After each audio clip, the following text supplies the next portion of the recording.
नमस्कार, आप देख रहे हैं सुरागीला न्यूज चैनल का उत्तराखंड बुलेटिन और मैं हूं आपके साथ उनजिला फातिमा। आइए नजर डालते हैं आज की फटाफट खबरों पर। मूसलाधार बारिश से घाटपनार, लोहाघाट, पिथौरागढ़ NH बंद। भारी बारिश ने मचाई तबाही, कई संपर्क मार्ग टूटे। 10वें अंतर्राष्ट्रीय योग दिवस को लेकर योग गुरु अशोक कालरा ने की प्रेस वार्ता। मुख्यमंत्री पुष्कर सिंह धामी ने कानून व्यवस्था को लेकर अधिकारियों के साथ की बैठक। बाइक स्कूटी भिड़ंत में 3 गंभीर रूप से घायल। बिल लाओ इनाम पाओ के तहत विजेताओं को बांटे गए पुरस्कार। टांडा के जंगलों में लगी आग, दिल्ली हाईवे हुए बंद। कॉर्बेट प्रशासन को मिले 3 स्नफर डॉग्स। रीठागाड़ दगड़ियों संघर्ष समिति ने क्षेत्र की उपेक्षा का लगाया आरोप।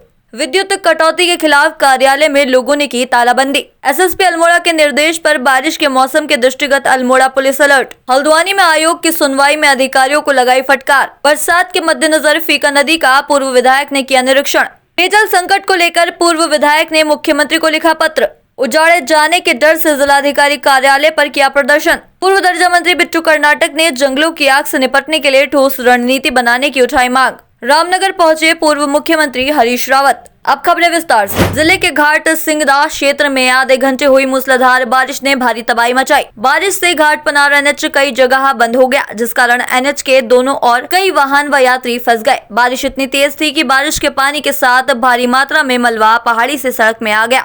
इसके अलावा सिंगदा में मदन होटल के पास मलबे से टनकपुर पिथौरागढ़ NH बंद हो गया, जिससे कई वाहन फंस गए। संवाददाता लक्ष्मण बिष्ट की रिपोर्ट।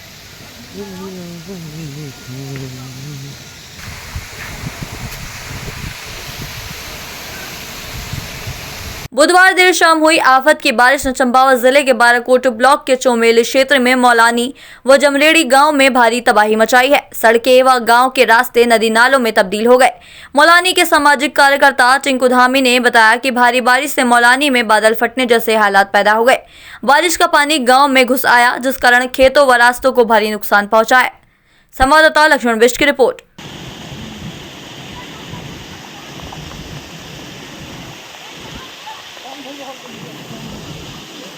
अंतर्राष्ट्रीय योग दिवस को लेकर योग गुरु अशोक कालरा ने प्रेस वार्ता की, जिसमें योग गुरु अशोक कालरा ने बताया कि पहला अंतर्राष्ट्रीय योग दिवस 21 जून 2015 को पूरे विश्व में धूमधाम से मनाया गया था। अंतर्राष्ट्रीय योग दिवस के अवसर पर इस दिन करोड़ों लोगों ने विश्व में योग किया, जो कि एक रिकॉर्ड था। योग व्यायाम का ऐसा प्रभावशाली प्रकार है जिसके माध्यम से न केवल शरीर के अंगों बल्कि मन, मस्तिष्क और आत्मा में संतुलन बनाया जाता है।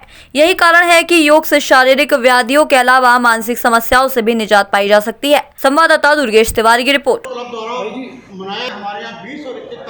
अंतर्राष्ट्रीय योग दिवस के उपलक्ष्य में अमर योग क्लब द्वारा जो है योग साधना चिकित्सा का कार्यक्रम वैसे तो 365 दिन चलता रहता है, लेकिन जो है इस बार विशेष रूप से खास तैयारियां की हैं। 10वें अंतर्राष्ट्रीय योग दिवस में महिला पुरुष बच्चे इसमें पूरी सहभागिता करके जन जागरूकता अभियान चला करके ही योग को जीवन में उतार कर योग संकल्प दिवस रूप में मनाया जाएगा।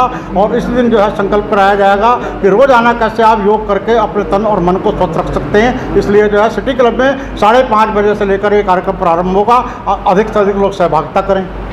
तो यही कहना चाहता हूं कि जितने युवा नशे की तरफ जा रहे हैं, डिप्रेशन, तनाव, एंजाइटी, घबराहट, बेचैनी, नकारात्मकता में जा रहे हैं, वो सब अगर योग ध्यान अध्यात्म से जुड़ेंगे तो निश्चित तौर से इन सारे मानसिक विकारों से दूर निकलेंगे। और नशा करने की नशा भी होता है कि खुद को भूल जाना, और लेकिन ध्यान और अध्यात्म और धर्म आपको यही सिखाता है कि कैसे आप अपने भूल के आनंद में जीवन को जी सकते हैं और अपने जीवन को खुशी और आनंद से जी सकते हैं। यही योग का उद्देश्य है। हमारे कार्यक्रम में बहुत सारे, इस बार हमको 200-300 लोगों का प्रोग्राम कर रखा है हमने। महिला पुरुष बच्चे जो भी आना चाहेंगे इस कार्यक्रम में सहभागिता करेंगे, और काफ़ी सारे लोग आ रहे हैं इस बार। और हमारे मुख्य अतिथि आदरणीय शिव अरोड़ा जी भी विधायक रुद्रपुर यहाँ के, वो भी आकर के लोगों को योग के प्रति प्रेरणा देंगे कि योग से जुड़िए और स्वस्थ रहिए। मुख्यमंत्री पुष्कर सिंह धामी ने कानून व्यवस्था को लेकर अधिकारियों के साथ बैठक की। प्रदेश में वेरिफिकेशन ड्राइव को और सख्ती के साथ चलने के निर्देश दिए।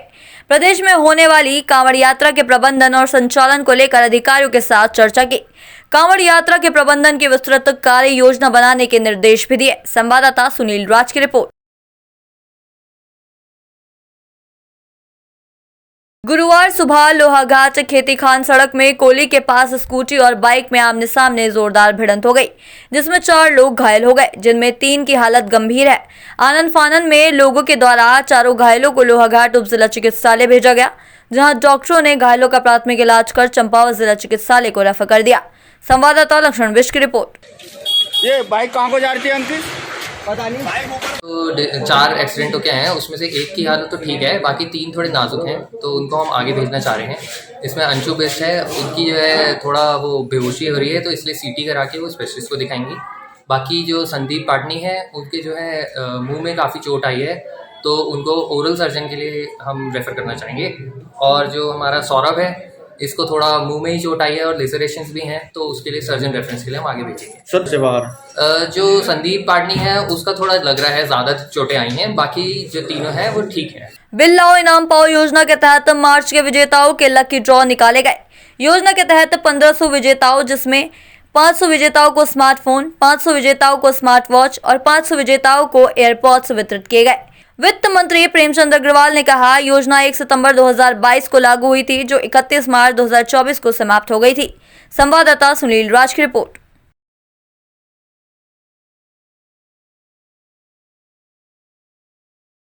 सितंबर 2022 से शुरू हुई बिल लाओ इनाम पाओ स्कीम का आज अंतिम ड्रॉ यानी 17वां ड्रॉ आज हम लोगों ने यहाँ निकाला है।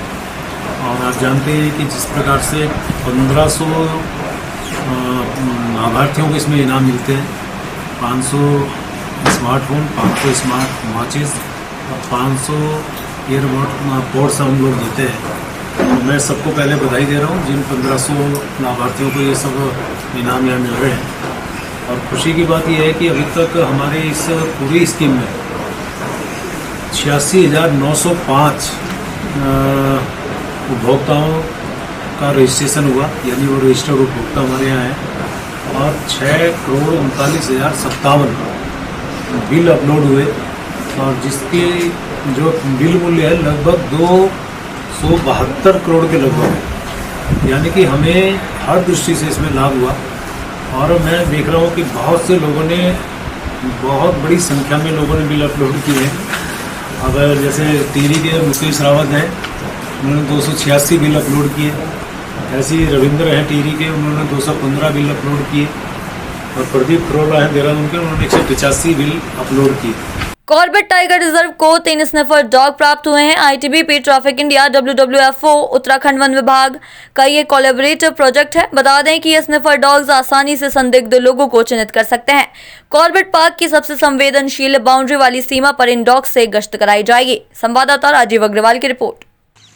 देखिए, कॉर्बेट टाइगर रिजर्व को अभी 3 स्निफर डॉग्स प्राप्त हुए हैं। ये ट्रैफिक इंडिया और आईटीबीपी, WWF और उत्तराखंड वन विभाग का एक कोलैबोरेटिव प्रोजेक्ट है। ये स्निफर डॉग्स जो हैं ये वन्यजीव आर्टिकल्स को ट्रैक करने में या संदिग्ध लोगों की पहचान करने में दक्ष हैं। और इनका जो प्रयोग है ये सदर्न, हमारी जो बाउंड्री है, जो दक्षिणी सीमा है कॉर्बेट टाइगर रिजर्व की, जो सबसे अधिक संवेदनशील बाउंड्री है, उसमें इनका प्रयोग किया जाएगा। गश्त में इनका प्रयोग किया जा सकता है। इसके अलावा जो आसपास डेरे हैं या गांव हैं, हमारे जो आबादी के क्षेत्र हैं, उनमें इन स्निफर डॉग्स का आइडेंटिफिकेशन में बहुत अच्छा प्रयोग किया जाता है। इसके अतिरिक्त जो बस स्टैंड्स हैं या रेलवे स्टेशन हैं, उसमें भी इन डॉग्स का प्रयोग किया जाता है। इन्होंने हमारी SOG जो स्पेशल ऑपरेशंस ग्रुप है उसको इन्होंने ज्वाइन किया है। अभी 2 डॉग्स को हमने कॉर्बेट टाइगर रिजर्व में रखा है और एक को तैनाती कालागढ़ टाइगर रिजर्व की दक्षिणी सीमा में दी गई है। हमें उम्मीद है कि आने वाले समय में इससे हमें अच्छा लाभ प्राप्त होगा और हमारी जो वन सुरक्षा है वो और सुदृढ़ हो पाएगी। अभी हमारे पास 4 स्निफर डॉग्स हो गए हैं को मिला के, तो पूरी हमारे पास 4 स्निफर डॉग्स। रीठागाड़ संघर्ष समिति के प्रताप नेगी ने अल्मोड़ा विधायक मनोज तिवारी को सोशल मीडिया के माध्यम से एक खुला पत्र लिखकर क्षेत्र की उपेक्षा का आरोप लगाया है। नेगी ने कहा कि 3 बार के विधायक शासनकाल में रीठागाड़ क्षेत्र के लिए कोई ऐसा काम या कोई जन मुद्दों के लिए पहल जो आपने की हो वो जनता को जरूर बताएं। संवाददाता हेमंत मेहरा की रिपोर्ट। पिछले करीब 1.5 माह से हो रही रामनगर शहर और ग्रामीण क्षेत्रों में विद्युत कटौती के कारण जहां एक तरफ भीषण गर्मी में जनता का जीना मुश्किल हो गया है, तो वहीं विद्युत कटौती के कारण नगर व ग्रामीण क्षेत्रों की पेयजल व्यवस्था भी पूरी तरह से ठप हो गई है। विद्युत कटौती के विरोध में गुरुवार को रामनगर विद्युत कार्यालय में पूर्व ब्लॉक प्रमुख संजय नेगी के नेतृत्व में सैकड़ों लोगों ने विद्युत कार्यालय पहुंचकर विद्युत कार्यालय में तालाबंदी भी की। संवाददाता राजीव अग्रवाल की रिपोर्ट। देखिए, लगभग 1-1.5 माह से आप देख रहे हैं लगातार रामनगर क्षेत्र में, जिसे पर्यटन नगरी कहा जाता है, वहाँ पे विद्युत कटौती लगातार हो रही है। कोई विद्युत कटौती का समय नहीं है। रात के 12 बजे भी लाइट चली जा रही है, सुबह के 5 बजे लाइट चली जा रही है, दोपहर के 12 बजे, 1 बजे, 2 बजे कभी भी लाइट चली जा रही है। और लाइट ऐसा नहीं कि 1 घंटे के लिए 2 घंटे के लिए जा रही है, लगातार 5-5, 6-6 घंटे की कटौती हो रही है। कभी कभी तो पूरा पूरा दिन हो जाता है कि लाइट नहीं आती है, और जिसको लेकर ग्रामीण क्षेत्रों में बहुत ज़्यादा आक्रोश था, रामनगर की जनता में बहुत आक्रोश था, जिसको लेकर आज हमने यहाँ पे विद्युत विभाग और सरकार को जगाने के लिए, जो हमारे मौन विधायक हैं, उन विधायक को जगाने के लिए हमने यहाँ पर आज इस दफ्तर में तालाबंदी की है। और तालाबंदी करने के बाद सरकार के खिलाफ हमने मोर्चा खोला है। यदि अब भी जो है विद्युत आपूर्ति बहाल नहीं होती, ठीक नहीं की जाती है, तो निश्चित रूप से जनता का आक्रोश फूटेगा सरकार के खिलाफ और इस विद्युत विभाग के खिलाफ। एक बड़ा आंदोलन करने का मन अब यहाँ रामनगर की जनता बना रही है। आज ये खाली एक ट्रेलर है, आगे हम इससे बड़ा आंदोलन चाहे तो एक साथ होनी चाहिए, सब लोग एक साथ बैठना ही नहीं चाहते।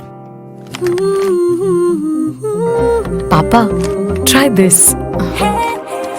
लो सब लपक लिए।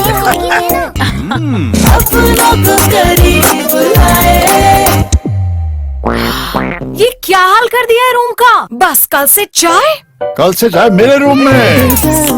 देवर पान नमकीन। बड़ा बिनसर के जंगलों में आग की घटना के बाद अब हल्द्वानी के टांडा के जंगलों में भी आग लग गई है। आग ने काफी बड़ा रूप ले लिया है। ऐसे में पुलिस और प्रशासन ने सुरक्षा के दृष्टिकोण से दिल्ली हाईवे को बंद कर दिया है और दिल्ली से आने और जाने वाले पर्यटकों के साथ ही आम लोगों को लालकुआ से होते हुए पंतनगर के रास्ते हल्द्वानी और नैनीताल को भेजा जा रहा है। पूरा मामला टांडा और बाखड़ा रेंज का है, जहां दोपहर 2 बजे से जंगलों में आग लगी हुई है, जो धीरे धीरे बड़ा रूप ले रही है। संवाददाता दीपक अधिकारी की रिपोर्ट।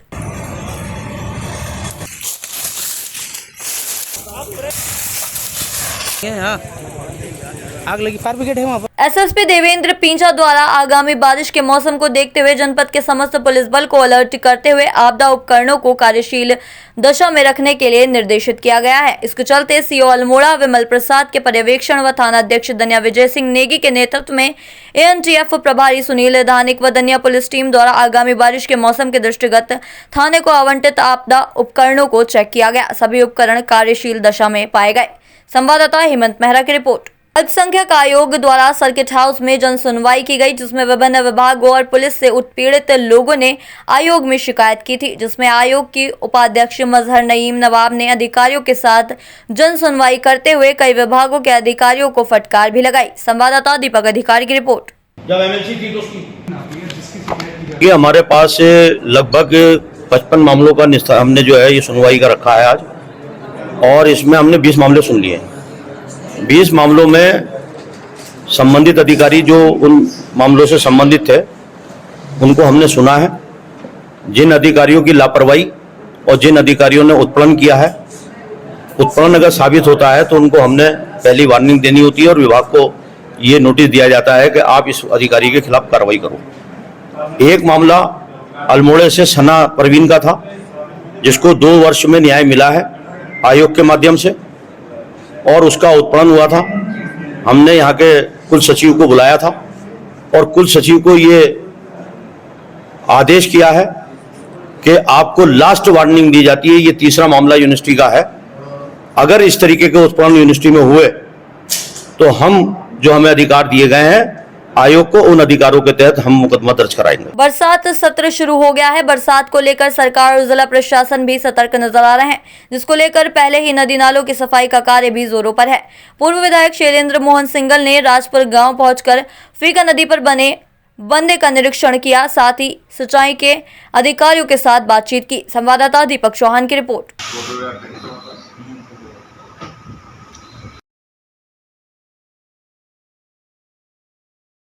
मुख्यमंत्री जी इस क्षेत्र का भ्रमण पर आए थे, तब उनसे भी ये आग्रह किया गया था कि जो कुछ आधुनिक टेक्निक हैं, जैसे जियो ट्यूब्स, जो बाढ़ नियंत्रण में आजकल काफ़ी कार्य उत्तर प्रदेश में हो रहा है, उसी तर्ज पर उत्तराखंड में भी जो बाढ़ नियंत्रण के लिए इस पर कार्य होना चाहिए। तो उसके लिए लगातार प्रयास चल रहा था और इस बीच जिला मजिस्ट्रेट के साथ ही वार्ता हुई और एक निर्देशित किया गया कि सिंचाई विभाग को कि एक्सपेरिमेंटल लेवल पर राजपुर गांव में, जहां हर साल बंदा टूटने के कगार पर रहता है और इस बार जैसा सुनने में आ रहा है कि वर्षा भी अधिक होने की संभावना है, तो उसको देखते हुए वहां पर एक जियो ट्यूब्स के माध्यम से जो बंदर को स्ट्रेंथन करने का कार्य शुरू करने की कवायद प्रारंभ हुई है। उसी क्रम में कल उसका निरीक्षण किया गया, जिसमें सिंचाई विभाग के अधिकारी थे और जो ठेकेदार जो इसमें कार्य कर सकते हैं, जिन्हें इसका अनुभव है, उनको भी बुलाया गया। और जो जियो ट्यूब जिस कंपनी से आते हैं उनके इंजीनियर्स भी आए, तो सबका संयुक्त निरीक्षण था। और ये एक कोशिश है कि बहुत जल्दी बरसात से पहले ही इस पर कार्य हो जाए, ताकि बाढ़ से वो बंदा ना टूटे। जैसे जैसे गर्मी बढ़ रही है तो पेयजल संकट का भी खतरा बढ़ता जा रहा है। जसपुर विधानसभा क्षेत्र में कई गांवों में पेयजल का संकट मंडराने लगा है, जिसको लेकर जसपुर पूर्व विधायक शैलेंद्र मोहन सिंघल ने मुख्यमंत्री को पत्र लिखा है, जिसमें उनके द्वारा बताया गया कि जसपुर विधानसभा क्षेत्र कई गाँवों में पेयजल की स्थिति काफी खराब है। संवाददाता दीपक चौहान की रिपोर्ट। पूरा फोकस इसी विषय बहुत व्यापक स्तर से पूरे देश में, हमारे जिले में और हमारे ब्लॉक में कार्य हो रहे हैं। प्रधानमंत्री जी की मंशा स्पष्ट है कि हर घर पर जल, स्वच्छ जल मिलना चाहिए, पर अभी तक जो रिजल्ट्स मिलने चाहिए जो ग्रामीण स्तर पर, वो अभी दिखाई नहीं दे रहे। तो उसमें क्योंकि शिकायतें बहुत आ रही थी, तो 50 गाँवों का एक सर्वे मैंने अपने कार्यकर्ताओं के द्वारा करा, और जो वहाँ से पता चला उसका एक सारांश मैंने माननीय मुख्यमंत्री जी को पत्र के माध्यम से भेजा है, और साथ साथ जिलाधिकारी को भी उसको अवगत कराया है। और मैं समझता हूँ कि इस पर इसके सकारात्मक रिजल्ट मिलेंगे। हमारी मंशा ये है कि जहाँ भी कहीं अनियमितताएँ हो या ढील काम गति से ना हो रहा हो, वो गति से हो, अनियमितताएँ कहीं हैं तो उसको दूर किया जाए। नगर एयरपोर्ट के विस्तारीकरण की कार्रवाई शुरू होने के बाद उजड़ने के डर से कई कॉलोनियों के लोगों ने विधायक तिलक राज बेहड़ के नेतृत्व में जिलाधिकारी कार्यालय पर प्रदर्शन किया और उजाड़े जाने से पहले विस्थापित किए जाने की मांग की। बता दें कि पन्नगर हवाई अड्डे को अंतर्राष्ट्रीय एयरपोर्ट का रूप देने की तैयारी शुरू हो गई है। इसके पहले चरण में उत्तराखंड सरकार ने एयरपोर्ट विस्तारीकरण के लिए नागरिक उड्डयन विभाग को 800 एकड़ भूमि हस्तांतरित भी कर दी है। संवाददाता दुर्गेश तिवारी की रिपोर्ट।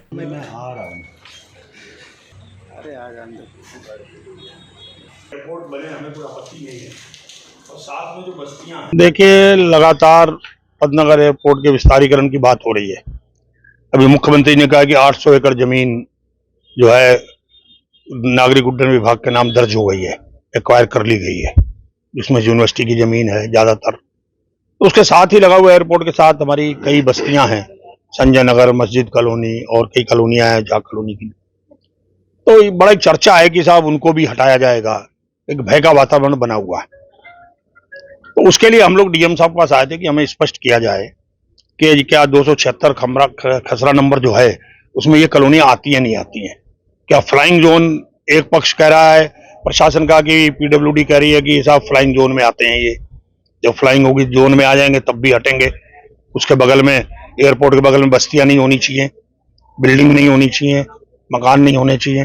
तो उसके लिए हम आए थे डीएम साहब के पास कि इन बस्तियों को बचाया जाए, और अगर उसके बाद भी ये बस्तियां अगर जाती हैं फ्लाइंग जोन में आती हैं या एयरपोर्ट के विस्तारीकरण में आती हैं, अभी तो स्पष्ट नहीं किया। आज भी डीएम साहब का ये कहना है कि हम इसको देखेंगे, किसी के साथ अन्याय नहीं होगा, और हमारा कहना है कि उनको कम से कम फिर विस्थापित किया जाए, उसकी अभी से योजना बने। दर्जा मंत्री बिट्टू कर्नाटक ने जिलाधिकारी के माध्यम से मुख्यमंत्री उत्तराखंड सरकार को ज्ञापन भेजकर जंगलों की आग से बचाव के लिए ठोस रणनीति बनाने की मांग की है। ज्ञापन के माध्यम से कहा गया कि राज्य के जंगलों में लग रही आग से निपटने के लिए चिड़ाच्छादित वनों के लिए ठोस रणनीति बनाए जाने, वन विभाग को पर्याप्त संसाधन उपलब्ध कराए जाने तथा प्रशिक्षित कर्मचारियों की नियुक्ति किए जाने की आज नितांत आवश्यकता है। संवाददाता हेमंत मेहरा की रिपोर्ट।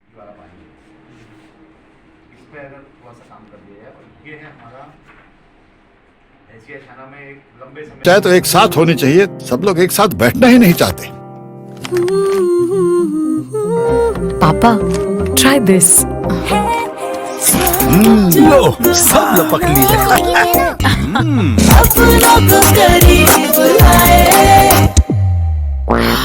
ये क्या हाल कर दिया है रूम का? बस कल से चाय? कल से चाय मेरे रूम में। देवर पान नमकीन। गुरुवार को उत्तराखंड के पूर्व मुख्यमंत्री हरीश रावत रामनगर पहुंचे, जहां उन्होंने राजकीय महाविद्यालय के छात्र संघ अभिनंदन समारोह में भागीदारी की। इससे पूर्व आयोजित पत्रकार वार्ता में प्रदेश के पूर्व मुख्यमंत्री हरीश रावत ने केंद्र व राज्य सरकार पर कई गंभीर आरोप भी लगाए। उन्होंने कहा कि 2024 के लोकसभा चुनाव में जनता को 400 पार का नारा देने वाली भाजपा सरकार को इस चुनाव में बहुमत जुटाने के लिए भी पसीना बहाना पड़ा। उन्होंने कहा कि इस बार देश में विपक्ष मजबूत हुआ तथा भ्रष्टाचार, महंगाई, पलायन जैसे मुद्दों को लेकर अब कांग्रेस सड़क से लेकर सदन तक जनता की आवाज को बुलंद करेगी। संवाददाता राजीव अग्रवाल की रिपोर्ट।